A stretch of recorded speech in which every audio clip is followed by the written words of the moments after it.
Do you want to talk about 5 Doublet with the board?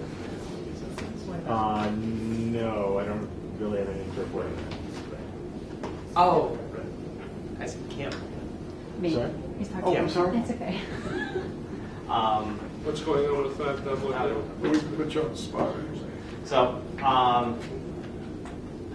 another project that's coming towards completion, and I don't know if the board may recall that there was a lot of discussion of dead and fallen trees within the limit of work, and as part of the approval, my recollection was that we permitted going in and without equipment, basically pulling out vegetation, that it was a permission we were granting, not a requirement.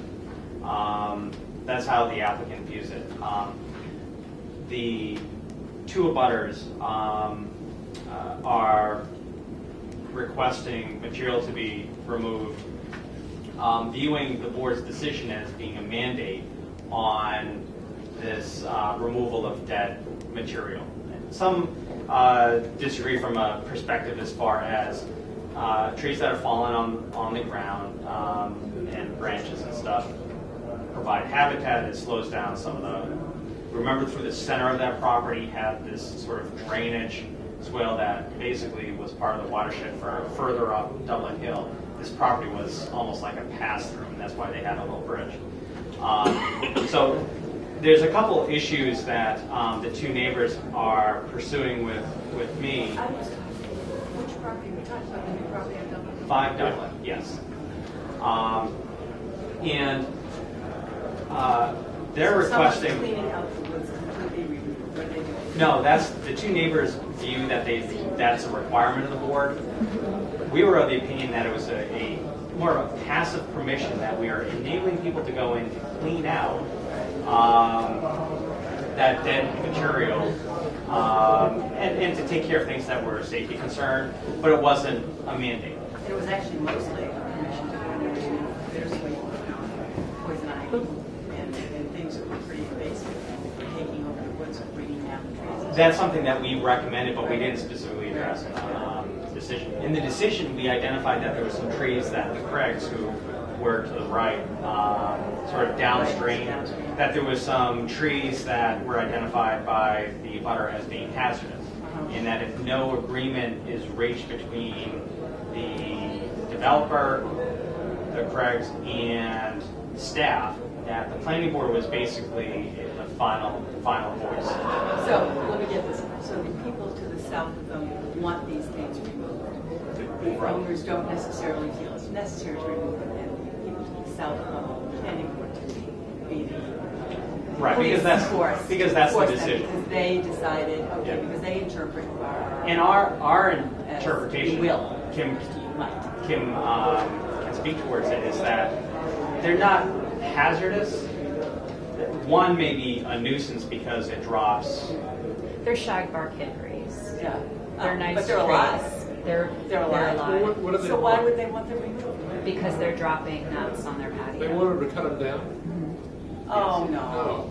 No, I don't That's what think I so. said. Oh, no. not at all. I mean, And that was, they actually took that interpretation to, they wow. Well, They may remove dead. And also, like- obnoxious- they did. No, they're alive. End of discussion. Yeah. so No. the two neighbors are requesting Spark, hickory. meeting with the planning board to discuss these issues. They're probably nuts on their patio. They need Well, to on encourage one, this. and then on the other side, there are dead trees along the perimeter, but they're not endangering because the septic system was so large. They're not falling towards the property, like a pine tree that has no branches. Some But of it's it- alive. No, it's dead. A dead But pine. it's So but it's it's not snag pine. endangered. No, it's just a regular pine. Well, that's what we call White it. pine. It's a dead pine. It's a snag. Oh, okay. I thought. A dead tree is a snag. So there's some of these aesthetic issues that the neighbors really want to come in front of the planning board to discuss. We conducted a site walk, and there are some stuff that 5 Doublet is going to remove, like during the most recent storm, a large pine tree close to Newton fell down, and it actually doesn't look like that. So they're going to remove some of these larger old trees that fell down, but things that are smaller, that are on the forest floor, that we sort of view as being habitat. Natural woodland. Um, So the point is, these people want to come in before the planning board to Smaller convince us that they need to things. do these things? Well, because the decision on one side basically says if there's not agreement, you have to come in front of the planning board. My recollection, and I expressed to them, was that the condition on removing dead trees was passive permission, not a requirement. They're saying, they're of the opposite opinion because they want it to look better. Back up, you just made a statement. And somewhere in this condition, if there was no agreement, Yes. what do you mean? So along the Craig's property line, that it first basically said that trees that were endangering are to be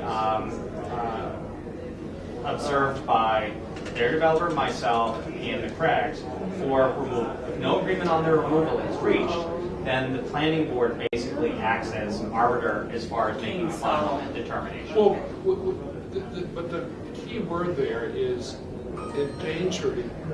I guess the adjacent property, the abutter's property, is that Yes. the operative term? So if none of the trees are threatening the neighbor's property, Yeah.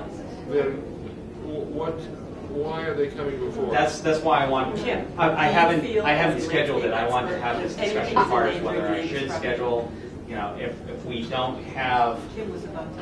Yeah, sorry. I don't see, I mean, I hesitate to say that the tree is going to live forever, because then if it falls on someone else's property, then I don't want to be held liable. Yeah, you're not a seer. But the trees look healthy to me. I think the other issue is that the abutters technically have a legal right to cut down a limb that's overhanging their property. And my fear is if they do that, they're going to endanger the health of these trees to the point where they potentially could become hazardous and have to come down. And these, in my opinion, shagbark hickory is a nice forest, unusual, native, different but native transition. So it would be market. nice to preserve. It would be nice to preserve them. But the other thing you were saying is that they're looking to clear out they're asking their neighbors to clear out the understory. Is that? It's my understanding that they already the neighbor went and cleared out. It's pretty obvious that there's a transition zone that they went on to the abutting property and cleared out some of the understory already. Historically, not since we Not approved since we it. saw it, but they've gone in Yeah. and done that. Right. And now they want to keep doing that? Is that the idea? No, not the understory. They want to take down these The trees. shagbark Somebody hickories. mentioned the understory. Dead trees, so Dead like trees. branches Fallen trees. falling, Yeah. exactly. Okay. Do you think we should have them come back in, or should this be I something don't. that I don't think so I either. don't think so. Okay, so that was the Yeah. question. It So we doesn't- don't it doesn't want sound like it to me. We don't want to have them back. You guys, do we support them fully? Yeah. These are the people in the front line. Yeah. It's not, it sounds like it's not something Wanna that get we consensus should here? get in the middle of right now. What it, Unless you guys run into some sort of an impasse. what it really is I think it's a aesthetic issue that there's objections to some dead material that's there, the belief that it should be removed, but that in and of itself, you have a standing pine, there's no branches, that's not going to fall over anytime soon. It's more of an aesthetic opposition to that, as well as some of the stuff on the forest floor that's fallen and dead, not a hazardous situation. But we're not, it's not our job to be the aesthetics police. Right. The operative concept is if anything on their property is endangering the neighboring property in a no disturb zone, and the neighbors can't get together and figure out what to do about it, that's where we step in. Those are the rules of the game. I understand. That was my recollection as well. Right, okay. Your recollection. Yeah, as far as That is the rules through of the the whole game. process, that was the intent. We That was the weren't- intent. Is that what it says in the conditions? Yes. Okay. And Well, in it's that case, pretty, it's pretty clear. if nobody's in danger, Right. then there's no point in our becoming the aesthetic police and telling people they have to clear out this and not that. That would just be endless. Yeah. And not particularly fruitful. Somebody's got to be mad at us. No, exactly. So, And it's no disturb for a reason. If all of a sudden in 2 years a tree dies on its own accord, does that mean that we need yearly inspections and removal of every single dead No, tree? I mean, sometimes that's you not just the don't intent. take it when you're ridiculous. It's right now. okay. Good.